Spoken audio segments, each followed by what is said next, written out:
Kasal na kami nang malaman ko na hindi pa pala tunay ang asawa ko. Hello Ate Ann, i-share ko lang dito sa page mo ang sikreto na matagal na naming tinatago. Mag-asawa, nahihiyaman akong aminin sa'yo. Pero sumulat ako dito sa page mo kung may kapareho ng asawa ko sa kanyang sikretong tinatago.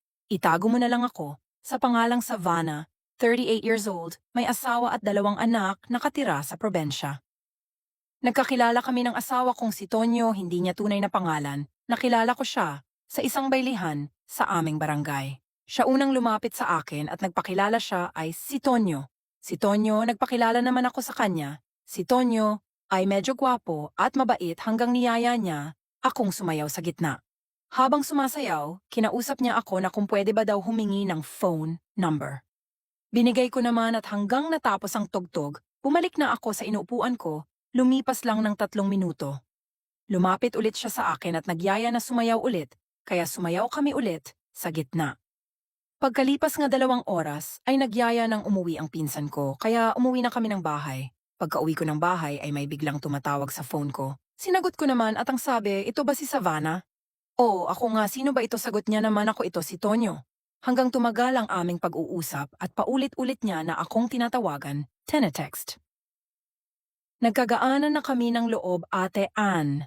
Niligawan niya ako, pero hindi ko pa siya sinagot sa panahong iyon ay hindi pa uso ang makikipagkita kung saan-saan. Dahil magagalit ang mga magulang ko, nakapunta lang ako sa baylihan dahil kasama ko ang pinsan ko. Isang gabi pumunta si Tonyo sa bahay namin para umakyat ng ligaw sa akin at may dalang prutas para pasalubong. Ipinakilala ko si Tonyo sa aking mga magulang at palagi na siyang bumibisita sa aming bahay.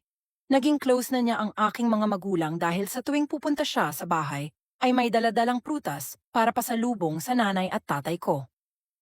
Simula noon sinagot ko na siya dahil mahal ko na si Tonyo dahil sa kabaitan na pinapakita niya sa pamilya ko. Fast forward, Ate Ann. Kinasal ako kay Tonyo, hindi ko lubos akalain. Sa pagkakita ko sa kanyang noong gabi ng honeymoon namin, ay ito pala ay hindi pa pero pinagpala naman sa laki. Hindi ko alam ano gagawin ko noong mga oras na iyon. Naghahalong takot at kaba, pero hindi niya mapigilan ang kanyang sarili na makipag-akin. Binigay ko na lang ang gusto niya dahil asawa na niya ako. Ayaw ko rin naman ipahiya siya. Hindi ko na sinabi sa mga magulang ko na ang napangasawa ko ay hindi pa Ayoko naman mapahiya ang asawa ko, Ate Ann. Mahal ko si Tonyo kaya umabot ng 10 taon ang aming relasyon at nagkaanak kami ng 2. Tiniis ko na lang ang kanyang kargada, kahit may sabit pero ang laki naman. Minsan kapag kami ay may akong naaamoy. Parang may kung anong malansa, pero kailangan ko ibigay sa asawa ko ang pangangailangan niya. Isang gabi nagkausap kami, sabi ko sa kanya ay magpatuloy ka. Sabi niya sa akin, ayaw niya kasi daw nahihiya na siya. Dahil kung kailan pa naging matanda, ay dun pa Kaya sabi ko sa kanya na magpaka na dahil may napanood ako sa telebisyon na may nagpatanda na at binayaran pa nga ito.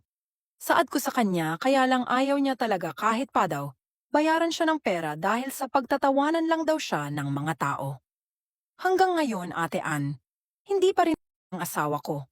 Paano ba masolusyonan ang ganitong Ano ang dapat kong gawin sa asawa ko para makumbinsi ko siya na Salamat sa mga nakikinig ng kwento ko.